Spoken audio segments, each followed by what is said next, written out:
ओ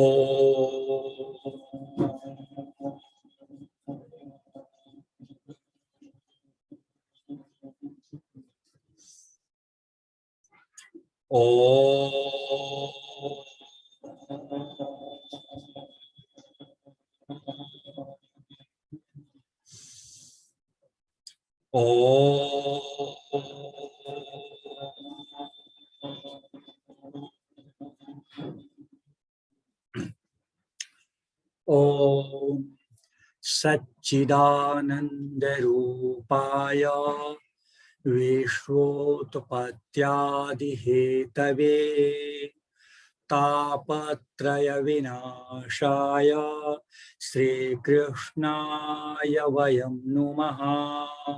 ओम शांति शांति शांति।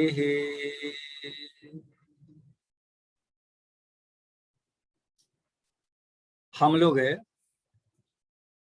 परम पवित्र परम पूजनीय श्रीमद् भगवद गीता जी के द्वितीय अध्याय के श्लोक संख्या 52 से विचार प्रारंभ करेंगे।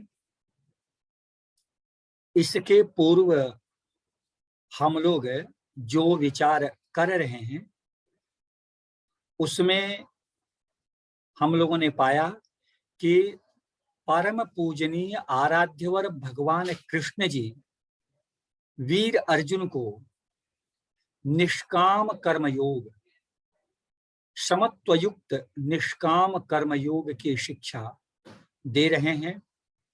आगे आराध्यवर जी वीर अर्जुन को यह बतला रहे हैं कि हे अर्जुन, तुम भी इस समत्वयुक्त निष्काम कर्मयोग का आश्रय लेकर के उन परम अविनाशी पद को प्राप्त कर लो। जन्म बंध विनिर्मुक्ता पदम गच्छन्त्यनामयम्, उस अविनाशी निर्विकारी परम पद को प्राप्त कर लो। हम लोगों ने विगत चर्चा में यही विचार किया है। आगे वीर अर्जुन को आराध्यवर जी बता रहे हैं। क्या कह रहे हैं? यदा ते मोह कलिलम बुद्धिः व्यतितरिष्यति तदा गन्तासि निर्वेदं श्रोतव्यस्य श्रुतस्य च। आराध्यवर जी कह रहे हैं, यदा ते मोह कलिलम बुद्धिर व्यतितरिष्यति। हे वीर अर्जुन, यदा ते बुद्धि ही, जब तुम्हारी बुद्धि, कैसी बुद्धि? तो आराध्यवर जी कह रहे हैं मोह कलिलम, मोह के दलदल में फंसी हुई तुम्हारी बुद्धि। यदा ते मोह कलिलम बुद्धि व्यतितरिष्यति। देखा जाए, किसी दलदल में व्यक्ति जब फंसता है तो अन्य के सहयोग से ही वह उस दलदल से निकल पाता है। हमने जब यह शरीर काशी जी में रह करके अध्ययन कर रहा था, उन दिनों शरीर की अवस्था 10 वर्ष के आसपास रही होगी। गंगा जी में, पवित्र गंगा जी में बाढ़ आई हुई थी और बाढ़ के साथ मिट्टी भी आई थी, नदी की मिट्टी घाटों पर। जब बाढ़ का पानी हट गया, मुझे स्मरण आ रहा है हल्का सा, लगभग अक्टूबर का महीना रहा होगा, लेकिन वो दलदली मिट्टी सीढ़ियों पर लगी हुई थी। कुछ संबंधी जी प्रकृति के स्वरूपभूत परम पूजनीय मां विंध्यवासिनी जी के दर्शन को आए हुए थे। काशी जी में ठहरे हमारे पास, और फिर मैं उन्हें घाट दिखा रहा था। आगे आगे मैं था, पीछे पीछे वे लोग थे। जब मैं आगे बढ़ा तो उस दलदली मिट्टी में गंगा जी के मेरा एक पैर फंसा, बायां। तो बाएं पैर को निकालने के लिए मैं दाहिना पैर आगे बढ़ाया और दाहिने पैर पर बल रखा। फिर बाएं पैर को 5-7 कदम थी वह दलदली मिट्टी, फिर उसके बाद वो घाट की सीढ़ियां आ रही थी। तो दाहिने मैं सोचा कि बस 5-7 कदम है, झट से निकल जाएंगे। दाहिना पैर जब मैंने मिट्टी में रखा और रख करके बायां पैर निकालने का प्रयास किया, तो बायां पैर तो निकल ना पाए, और दाहिने पैर पर जब मैं बल दे रहा था तो वह और भी धंसने लगा। अब जब दाहिना धंसने लगा तो फिर मैं बायां निकालने के लिए प्रयास करने लगा, बाएं पर बल देने लगा तो बायां भी धंसने लगा। अब तो मैं किंकर बालक शरीर था, किंकर्तव्य विमूढ़, क्या करूं, बड़ा घबरा गया। हमारे पीछे जो सगे संबंधी थे, 4-5 लोग आए थे, उनमें एक बुजुर्ग थे। उन्होंने कहा, घबराइए मत बाबू, घबराइए मत। और धोती कुर्ता के साथ गमछा था, और गमछा ऐसे फेंके, वो अभी पहले थी, दलदल में नहीं गए थे। उन्होंने कहा, एक गमछा पकड़ लीजिए और हम आपको खींच लेते हैं। ऐसा ही हुआ, मैं गमछा पकड़ लिया और वे लोग मुझे खींच लिए, फिर मैं निकल गया। तो कहने का भाव है कि जब कोई व्यक्ति दलदल में फंसता है तो किन्हीं अन्य के सहयोग से ही वह दलदल से निकल पाता है। आराध्यवर जी वीर अर्जुन को समझा रहे हैं कि हे अर्जुन, यदा ते मोह कलिलम बुद्धि व्यतितरिष्यति, जब तुम्हारी बुद्धि जो मोह के दलदल में फंसी हुई है अज्ञान के कारण, उस मोह के दलदल को व्यतितरिष्यति, पार कर जाएगी,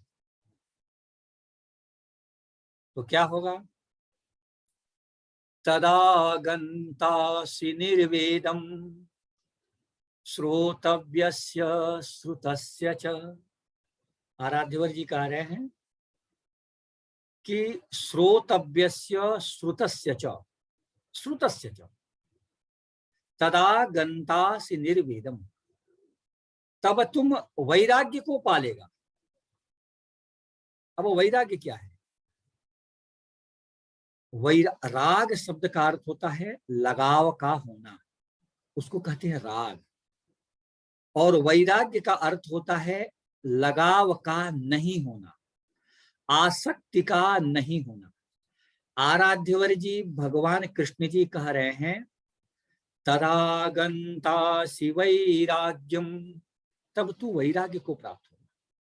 हमारे समाज में प्रायः यह देखा जाता है कि कुछ लोग ऐसे होते हैं जो कहते हैं, अरे भाई वैराग्य हो जाएगा तो घर परिवार छोड़ देगा, घर परिवार छोड़ करके भाग जाएगा, बाहर निकल जाएगा।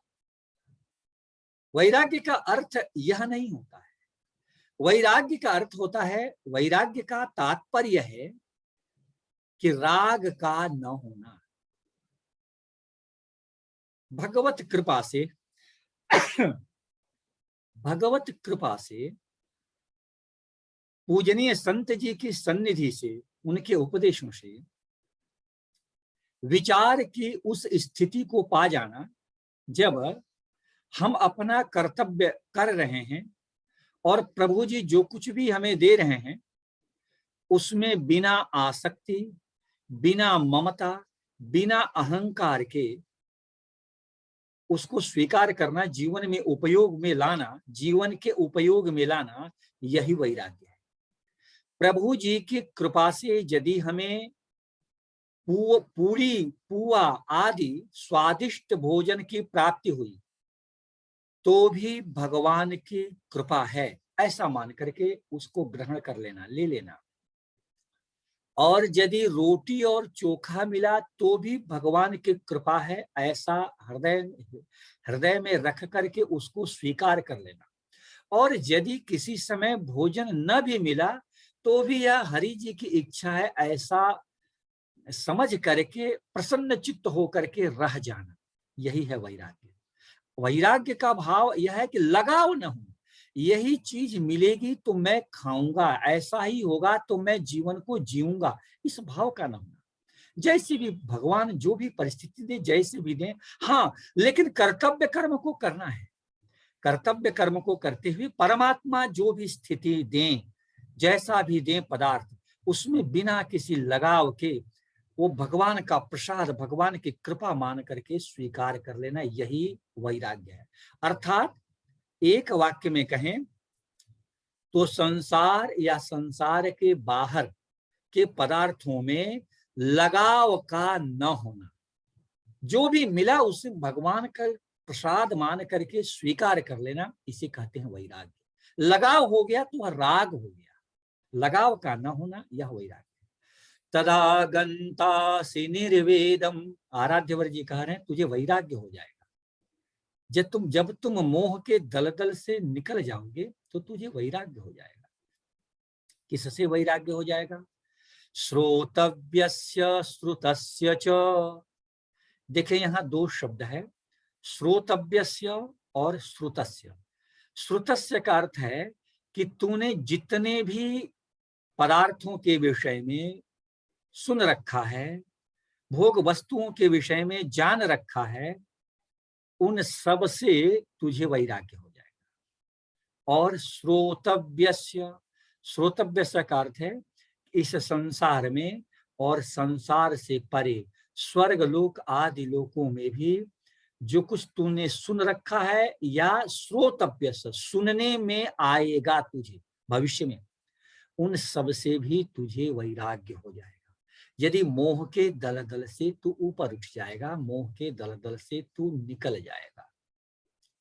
अब यहाँ श्रोतव्यस्य और श्रुतस्य ये जो दो क्रियापद हैं, ये भूतकाल और भविष्यकाल के विषय भोगों को बता रहे हैं। श्रोतव्यस्य जो कुछ सुन रखा है, श्रुतस्य जो कुछ सुन रखा है, और श्रोतव्यस्य भविष्य में जो कुछ सुनेगा, तुम्हारे सुनने में आएगा।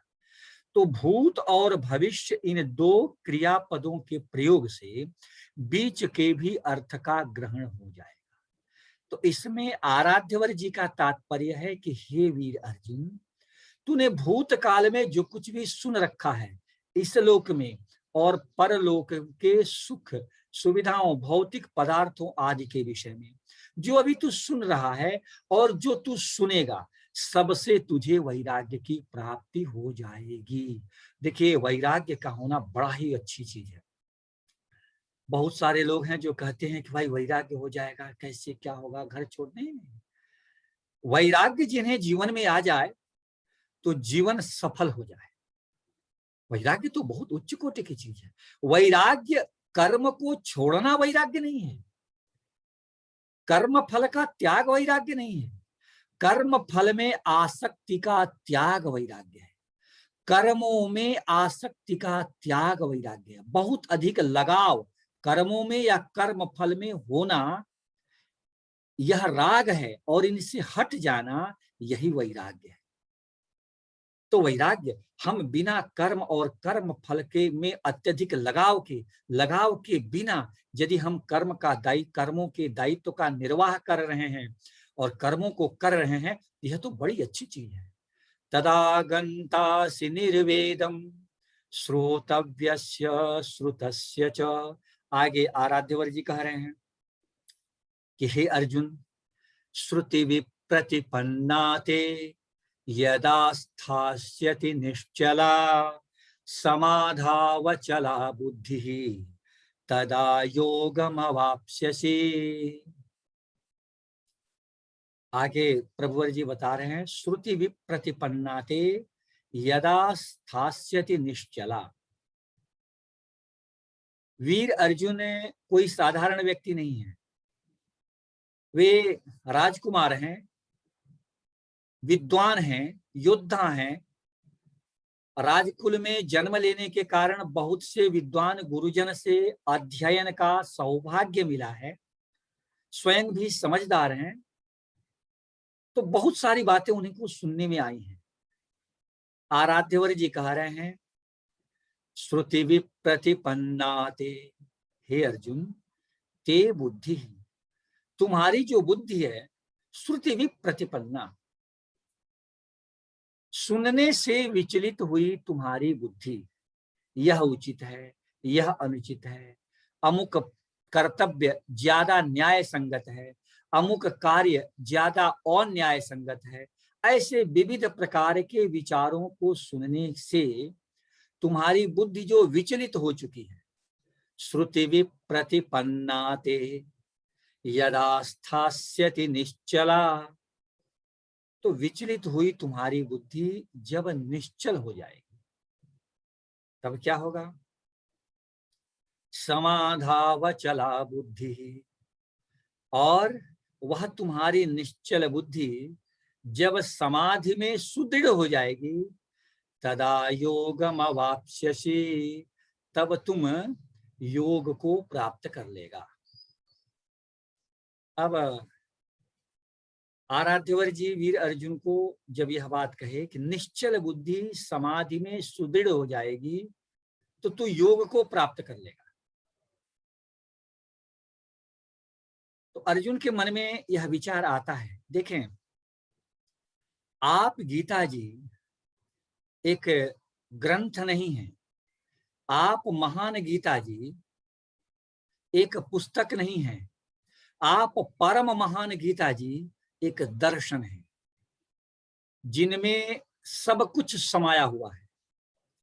अगर धर्म और दर्शन की दृष्टि से देखें तो मेरे हृदय से यह बार बार पंक्ति निकलती है, उद्धृत होती है कि जो कुछ गीता जी में है धर्म और दर्शन से संबंधित, बस वही अन्यत्र है, और जो नहीं है यदि हास्ति तद अन्यत्र, सब कुछ भरा हुआ है इन आप महान गीता जी में, सब कुछ भरा हुआ है। तो वीर अर्जुन के मन में होता है कि आराध्यवर जी हमें कह रहे हैं तदा योगम अवाप्स्यसि, तुम योग को प्राप्त हो जाएगा। उनके मन में होता है कि अच्छा ये बताइए कि योग को प्राप्त हो जाएगा, तो योग को प्राप्त होने वाले पुरुषों के विषय में कुछ आप हमें बताइए कि जिन्होंने योग को प्राप्त किया है, आखिर इस योग को पहले भी तो पाए होंगे लोग, तो जिन्होंने योग को प्राप्त किया हुआ है उनके विषय में आप हमें बताइए। उनके विषय में अर्जुन को जानने की इच्छा हो रही है कि आप बताइए। ये गीता जी ऐसा ग्रंथ है ना, ऐसा दर्शन है, ऐसा महान ग्रंथ है कि कुछ भी कहना आपकी प्रशंसा में, मुझे लगता है कि मैं जो भी कहने का प्रयास कर रहा हूं कि पूजनीय गीता जी कितनी महान है, कह नहीं पा रहा हूं, लेकिन इतनी बात अवश्य कहना चाहता हूं कि गीता जी कितनी महान है, ऐसा हमने आदरणीय विद्वद गण जी के मुख से सुना है कि दुनिया की ऐसी कोई प्रमुख भाषा नहीं है जिन भाषा में गीता जी का अनुवाद न हुआ। अब आप सोचें कि आप गीता जी कितनी महान है, और प्रभुवर जी जो उपदेश दे रहे हैं ना, इनके भी विविध स्वरूपों का दर्शन आप गीता जी में होता है। जैसे देख लें, प्रथम अध्याय में आप प्रभुवर जी एक सारथी के रूप में दिखते हैं, अर्जुन के सारथी, और द्वितीय अध्याय में जब हम देख रहे हैं तो महान उपदेश देने वाले के रूप में दिख रहे हैं। इनके स्वरूप भी बदल रहे हैं, और इन्हीं महान उपदेश देने वाले प्रभुवर जी से वीर अर्जुन कहते हैं कि आप हमें कह रहे हैं कि योग को प्राप्त कर लोगे, तो जरा ये भी तो बताइए कि योग को जिन्होंने प्राप्त किया है उनके विषय में भी आप हमें बताएं। तो अगले श्लोक में वीर अर्जुन आराध्यवर जी से पूछ रहे हैं। जो श्लोक में वीर अर्जुन का प्रश्न है, श्लोक में वीर अर्जुन के 4 प्रश्न हैं, और यह जो द्वितीय अध्याय है, यह आराध्यवर जी वीर अर्जुन के 4 प्रश्नों का उत्तर देते देते यह अध्याय विश्रांति को पा जाता है, यह अध्याय समाप्त हो जाता है स्पष्ट भाषा में। तो अब अर्जुन योग को प्राप्त किए हुए महानुभावों व्यक्तियों के विषय में 4 प्रश्न आराध्यवर जी के चरणों में कर रहे हैं। क्या कर रहे हैं 4 प्रश्न? अर्जुन उवाच, अर्जुन पूछ रहे हैं, स्थित प्रज्ञस्य का भाषा समाधिस्थस्य केशव स्थितधि किं प्रभाषेत किमासीत ब्रजेत किम। केशव, इस श्लोक में वीर अर्जुन आराध्यवर प्रभुवर जी को केशव इस शब्द के द्वारा संबोधित कर रहे हैं। वीर अर्जुन कह रहे हैं, हे केशव, स्थित प्रज्ञस्य का भाषा, जो इसका सीधा अर्थ होगा कि स्थित प्रज्ञस्य का भाषा समाधिस्थस्य केशव, हे केशव, हे प्रभुवर, समाधिस्थस्य, समाधि में स्थित, समाधौ तिष्ठति इति समाधिस्थः, जो समाधि में रहते हैं उन्हें कहते हैं समाधिस्थ। समाधि माने परमात्मा, जो परमात्मा में स्थित हैं उन्हें कहते हैं समाधिस्थ। समाधि का तात्पर्य है परब्रह्म, जो ब्रह्म में स्थित हैं उन्हें कहते हैं समाधिस्थ।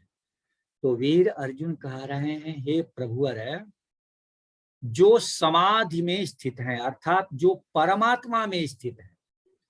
और दूसरा विशेषण दे रहे हैं प्रथम चरण के प्रारंभ में, स्थित प्रज्ञस्य, और जिनकी प्रज्ञा स्थित है। प्रज्ञा स्थित है इसका भाव है कि जिनका मन इंद्रियां आदि शांत हो चुकी हैं, स्थित प्रज्ञस्य। ऐसे योग को प्राप्त हुए पुरुष के लिए पहला प्रश्न है, का भाषा, उनकी भाषा क्या है? तो देखा जाए यहाँ का भाषा, उनकी भाषा क्या है, इससे इसका तात्पर्य यह नहीं है कि वह कौन भाषा बोलते हैं, तमिल, तेलुगु, कन्नड़, हिंदी, संस्कृत, बंगाली आदि आदि कौन भाषा बोलते हैं, यह तात्पर्य नहीं है वीर अर्जुन का। स्थित प्रज्ञस्य का भाषा, नहीं नहीं, यहां भाषा का अर्थ है परिभाषा। उनका लक्षण क्या है? परमात्म भाव में स्थित, जिनका मन शांत है, जिनकी इंद्रियां शांत हैं, ऐसे पुरुष का लक्षण क्या है, उनकी परिभाषा क्या है, यह इसका तात्पर्य है। स्थित प्रज्ञस्य का भाषा समाधिस्थस्य केशव स्थितधि किं प्रभाषेत। जिनकी बुद्धि, जो स्थित प्रज्ञ हैं, जिनकी बुद्धि, जिनका मन, जिनकी इंद्रियां शांत हो चुकी हैं, वो ऐसे पुरुष स्थितधि किं प्रभाषेत। अब स्थित प्रज्ञ व्यक्ति पुरुष किम प्रभाषेत, कैसे बोलते हैं। अब कैसे बोलते हैं इसका तात्पर्य ऐसा है, इस प्रकार है कि हमारे शास्त्र जी में 4 प्रकार की बोली बताई गई है। बोली, उसको हम कहते हैं अपनी शिष्ट भाषा में वाक। 4 वाक है, चतुर्धा वाक, 4 प्रकार की बोली। तो 4 प्रकार की बोली कौन कौन है? वह है परा, पश्यन्ति, मध्यमा, बैखरी। यह 4 प्रकार की बोलियां हैं। इन 4 प्रकार की बोलियां, ये नाम तो हो गया, ये क्या है 4? तो बैखरी, बैखरी बोलते हैं जैसे मैं बोल रहा हूं और आप सुन रहे हैं, तो उसी प्रकार कोई व्यक्ति बोले और सामने वाले बंधु सुने। इस प्रकार की जो वाक है, वाणी है, उसे कहा जाता है बैखरी। दूसरी वाणी हुई मध्यमा। मध्यमा वाणी में बोला नहीं जाता है, मुख की आकृति से जो भाव प्रकट किया जाए उसे कहते हैं मध्यमा। देखें, बहुत सारे भाव हम मुख की आकृति से ही अपनी भावनाओं को प्रकट कर देते हैं, समझने वाले समझ लेते हैं, वह भी कुछ नहीं बोलते हैं। तो मुख की आकृति से हम जो भाव प्रकट करते हैं उसे कहा जाता है मध्यमा। और पश्यन्ति जो वाक है, पश्यन्ति नाम वाली वाक या पश्यन्ति नाम वाली जो वाणी है, इसको हम स्वयं भी नहीं समझ पाते हैं कि पश्यन्ति वाक कैसी है, हम स्वयं भी नहीं समझ पाते हैं। तो आप कहेंगे फिर चौथी वाणी क्या है? जो चौथी वाणी जो परा है, उस परा वाणी है तो हमारे हम सबके अंदर ही, लेकिन परा वाणी को समझने के लिए योगों का आश्रय, योग विधियों का आश्रय लेना पड़ता है। तो यहां जो वीर अर्जुन आराध्यवर जी से प्रश्न कर रहे हैं, तो दूसरा प्रश्न है स्थितधि किम प्रभाषेत, स्थित प्रज्ञ पुरुष कैसे बोलते हैं? तो मैंने इन 4 प्रकार की वाणियों में कौन सी वाणी का प्रयोग करते हैं, यह दूसरा प्रश्न है। तीसरा प्रश्न क्या है? किमासीत। आसीत का सामान्य अर्थ होता है बैठना, आसन लगाना। तो माने कैसे बैठते हैं, लेकिन यहां इसका तात्पर्य कैसे बैठते हैं यह नहीं है। कुर्सी पर बैठते हैं, गद्दी पर बैठते हैं, या वो पलंग चौकी पर पलंग पर बैठते हैं, यह इसका तात्पर्य नहीं है। किमासीत, इसका तात्पर्य है कि स्थित प्रज्ञ पुरुष की मन स्थिति, मन की स्थिति किस प्रकार की रहती है। बैठने का भाव है कि उनकी मन की स्थिति किस प्रकार की होती है। किमासीत और ब्रजेत किम। चौथा प्रश्न है कि चलते कैसे हैं। ब्रज धातु है, तो चलते कैसे हैं? पैर से चलते हैं, कार से चलते हैं, वायुयान से चलते हैं क्या? ये प्रश्न में भाव नहीं है अर्जुन का। अर्जुन का है ब्रजेत किम, अर्थात स्थित प्रज्ञ पुरुष की व्यवहार स्थिति कैसी होती है। स्थित प्रज्ञ पुरुष किस प्रकार से व्यवहार करते हैं। अर्जुन के 4 प्रश्न हैं योग को प्राप्त हुए पुरुष के विषय में जानने की इच्छा से। अब ये जो 4 प्रश्न हैं, अगले इस अध्याय के शेष बचे हुए श्लोकों में परब्रह्म परमात्मा भगवान कृष्ण जी अर्जुन के इन 4 प्रश्नों का उत्तर देंगे। आज हम इन गीता जी के विमर्श में, परम पवित्र परम महान गीता जी के विमर्श में यहीं विश्रांति लेते हैं, उनकी कृपा से, उनकी ही कृपा से, और उनकी ही कृपा से अगली चर्चाओं में हम लोग पुनः विचार करेंगे।